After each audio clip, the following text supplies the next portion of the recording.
Hey guys, welcome to success Dilip. मैं दिलीप कुमार, स्वागत है आपके इस वीडियो में। बात करने वाले हैं आज की न्यू नोटिफिकेशंस के बारे में, जो कि वैकेंसी रिलीज हुई है डीआरडीओ की तरफ से। जी हाँ दोस्तों, भारत की सबसे बड़ी मिनिस्ट्री ऑफ डिफेंस की organisation DRDO, defence research and development organisations की तरफ से न्यू ट्रेनी अप्रेंटिसशिप की रिक्रूटमेंट निकल चुकी है, जो कि ऑल इंडिया के कैंडिडेट अप्लाई कर सकते हैं और ऑल इंडिया के ITI pass out candidate apply कर सकते हैं, क्योंकि ये सारी vacancy only for ITI student के लिए रिलीज हुई है। तो चलिए डिटेल नोटिफिकेशन वाइज हम देखते हैं कौन कौन से ट्रेड के कैंडिडेट अप्लाई कर सकते हैं, एलिजिबिलिटी कंडीशन, सिलेक्शन प्रोसेस वगैरह क्या होगा, और आफ्टर एनएससी के बाद डीआरडीओ में क्या अपॉर्चुनिटी मिलता है, हम इसको देखेंगे। देन देखिएगा, इस डीआरडीओ में एक बहुत बड़ी वैकेंसी आती है फॉर आईटीआई डिप्लोमा स्टूडेंट के लिए। जो वैकेंसी होती है सेप्टम की तरफ से रिलीज होती है। इस बार सेप्टम 11 की वैकेंसी आने वाली है 2025 में। ये कब तक आएगी, बहुत सारे कैंडिडेट वेट करते हैं। जब भी डीआरडीओ की वीडियो आते हैं तो ये साथ में हम अटैच करके चलते हैं कि सेप्टम की वैकेंसी कब आएगी वीडियो में। तो ध्यान से देखिएगा जितने भी स्टूडेंट एलिजिबल हैं और इनका क्या रोल होने वाला है एनएससी का, हम ये भी डिस्कस करेंगे। तो स्टार्ट करते हैं। आगे बढ़ने से पहले चैनल पे नए so please do subscribe and hit the bell icon, और इसी तरह अपडेट पाने के लिए आप अपना ट्रेड ज़रूर कमेंट करके आईटीआई वाले।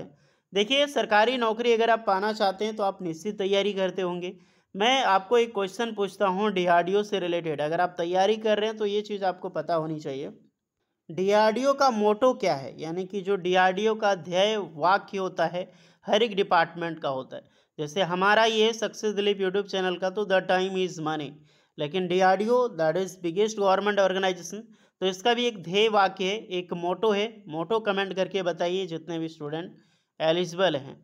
सो एवरीवन, ये है आपका ऑफिशियल नोटिफिकेशंस डीआरडीओ की डीएमआरएल की तरफ से निकाली गई है, यानी कि डिफेंस मेटलर्जिकल रिसर्च लेबोरेटरी जो डीएमआरएल होती है, इसकी तरफ से वैकेंसीज है। मिनिस्ट्री ऑफ डिफेंस की सबसे बड़ी ऑर्गेनाइजेशंस होती है DRDO. Then ordnance factory and extra notification of engagement of ITI trainee apprenticeship at DMRL for 1 year 2025-2026 के लिए लेटेस्ट रिक्रूटमेंट 1961 को टोटली ये फॉलो करती है। जब भी एनएससी करो तो 1961 जरूर देख लेने का। एंड 2015-2019 इनका रहने वाला है, 2015-19 इनका टैग है, जो अमेंडमेंट किया गया था बाद में, जिनके अप्रेंटिसशिप स्टेपन को भी लेकर 2019 में चेंज हुई थी। चलिए ट्रेड को लेकर हम बात करते हैं। तो सबसे पहली वैकेंसीज है वेल्डर। वेल्डर के लिए 2 वैकेंसीज है, टर्नर की 5 है, मशीनिस्ट के लिए 10 है, फिटर के लिए 12 है, इलेक्ट्रॉनिक्स के लिए 6 है, यानी इलेक्ट्रॉनिक मैकेनिक, इलेक्ट्रिशियन के लिए भी 12 वैकेंसीज है। 30 वैकेंसी रिलीज़ की गई है कोपा वालों के लिए। तो बहुत सारे कैंडिडेट जो गर्ल्स होते हैं वो कोपा ट्रेड से आईटीआई करते हैं, तो उन सारे कैंडिडेट के लिए अच्छी अपॉर्चुनिटी है। 30 वैकेंसी है। कारपेंटर 2 है, फोटोग्राफर के लिए 1 है। टोटल 80 पोस्ट पर वैकेंसी रिलीज हुई है यहाँ पर, जो कि ऑल रिलैक्सेशंस भी मिलेगी एसटी/एससी वालों के लिए, जिनके अनुसार मिलती है। एनसीवीटी एससीवीटी दोनों अप्लाई कर सकते हैं। ऑल आईटीआई क्वालिफिकेशंस आपने कर लियो बेशक अप्लाई कर सकते हैं। मेरिट बेस पे सिलेक्शंस होगा। जितने भी कैंडिडेट अप्लाई करना चाहता है एनएससी पोर्टल पे जाकर आप लोग फॉर्म अप्लाई कर देना। क्या क्या डॉक्यूमेंट्स लगता है इसको भी आप लोग ज़रूर चेक कर लेना। अप्लाई ज़रूर करना है। लास्ट डेट है 30 अगस्त 2025 तक अप्लाई करने की लास्ट डेट। तो सही अप्लाई कीजिए। और अब हम बात करते हैं 18 से 25 साल जो एज है वही वाले कैंडिडेट अप्लाई कर सकते हैं। बाकी बाद एज रिलैक्सेशंस तो मिलता ही है। सैलरी स्टाइपेंड पता ही, आईटीआई को सैलरी डीआरडीओ में 7,000 होती है।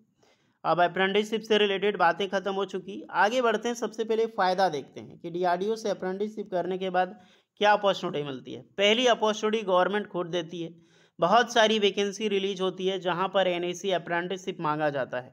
किसी भी एविएशन डिपार्टमेंट में अप्रेंटिसशिप किए हुए हैं तभी आप उस फॉर्म को अप्लाई कर सकते हैं। तो वहाँ पर आप ये एलिजिबिलिटी बहुत कार्यदार होगी। जैसे बहुत सारी वैकेंसी निकलती है, ऐसी बात नहीं है, 1-2 वैकेंसी नहीं है, मैक्सिमम अभी जितनी भी वैकेंसी आ रही है, और अप्रेंटिसशिप को एक्सपीरियंस का दर्जा में मिल चुका है तो वहाँ पर आप एलिजिबल हो जाओगे। अब आते हैं सेप्टम 11 की वैकेंसीज को लेकर। जितने भी आईटीआई डिप्लोमा स्टूडेंट, आईटीआई की टेक्नीशियन ए की रिक्रूटमेंट आती है डीआरडीओ की तरफ से, और उसकी वैकेंसी हर बार निकलती है, ईयरली नहीं निकलती है। 2014 से पहले हर साल निकलती थी, 1-2 साल बीच में ब्रेक होती थी। आफ्टर 2014 के बाद क्या हुआ आपको पता ही है कि क्यों रिक्रूटमेंट हर जगह कम होती है।